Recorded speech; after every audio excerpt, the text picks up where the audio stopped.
Я саме в технічній стороні виборчого процесу участь не приймав ніколи. Так сам для себе, для того, щоб трішки розуміти, трішки вивчав ці речі. Ну і так спеціалізовано вивчав. Було в житті період, коли спеціалізовано вивчав ці речі ще як студент, там 20 кількарічні, в Польщі. Там мали такі курси спеціальні, котрі проходили, як це розібрати в політиці в тим всім. І ні, от дуже би було цікаво почути від вас, з одної сторони технічна сторона, а з іншої сторони зразу такі пункти, котрі важливі, мені би було інтересно, якщо ви зможете до цього підійти. Дивіться як. Вибори і вся технічна сторона, котра є внутрі, вона не до кінця технічна, бо люди, правда, воно завжди є таке, знаєте, це спілкування, це відносини. Достоїнство людини, виборця, вас, котрі брали на себе таку працю, щоб приймати участь в технічній стороні, щоб обслуговувати нас під час виборів, і достоїнство тих, котрі голосують, приймають участь в виборів, достоїнство тих, котрі балотуються. Чи то було завжди заховано, чи то було завжди соблюдено, скажу. От як ця річ була? Чи це було так?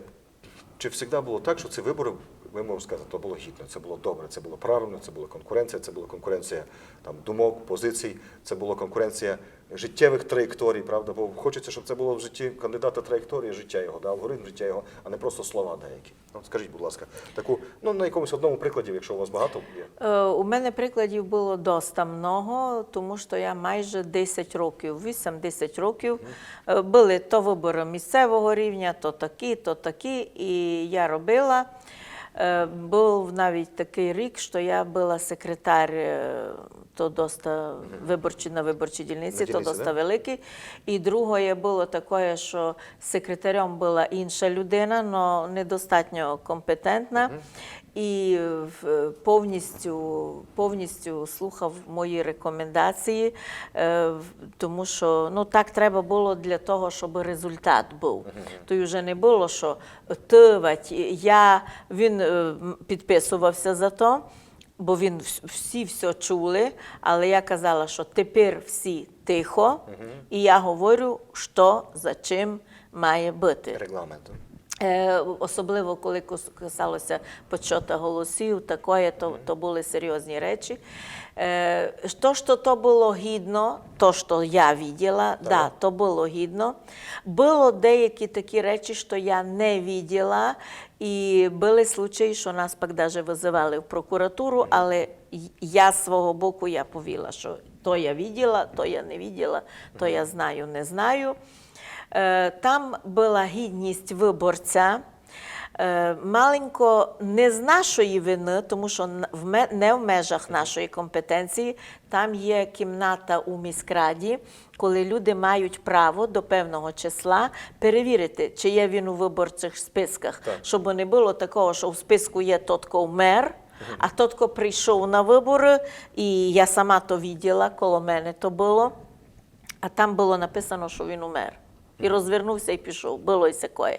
То не в межах нашої компетенції. Коли люди самі інертні і не роблять то, що треба, в час, коли він серйозно відноситься до виборів, він мав піти перевірити себе в виборчих списках. А він вернувся, щось таке. З нашого боку, з технічної сторони, підготовча сторона, то є агітація, рознесення запрошень, то все було у нас як по часам усе розписано, кожен мав свою ділянку, кожен вчасно доповів, при тому, що голови виборчих дільниць були різні, я працювала з різними, то було зроблено. На самих виборах атмосфера свята була завжди. Тихенько, спокійно, гарно, без якихось ексцесів. Так мені повезло чи не повезло, що один раз я була на скандально відомих виборах, коли наш, так сказати, об'єкт був оточений людьми озброєними. І нам забороняли навіть виходити, навіть дивитися на вікна. І я бачила, як тут і урни, із готовими бюлетнями, виносили через коридор автоматчиків у в задню частину, допустимо, ці тяжкі легкові машини, що ззаді можна зайти. Куди кладеться, знаєте. Да. І викликаний був наряд міліції, і я бачила, що з піднятими автоматами через них проходили і за ними йшла. Був дуже напружений момент. Мені здається, я пам'ятаю трішки це, да, у То Мукачеві. було два підряд. Одні були такі, що і розбили ту ж саму дільницю, тоді я працювала на другій. А коли я була, я ніколи не думала, що може повторитися ситуація, яку ми бачили у фільмах, там, я не знаю, чи про Чилі, чи про що може бути конкретно фізичний напад на людей. І коли там були воєнні люди, полковники, і СБУ, і коли я бачила, що вони дійсно злякані, тому що там було багато людей, беззахисних жінок. І я до останнього не вірила, я ще шуткувала десь, був такий перерва, що ще до переліку голосів. Я до останнього не вірила, і коли я побачила, що в наш час можливо все, для мене це був досить такий яскравий і важкий досвід. Буває все. На щастя, в останні роки вже такого немає.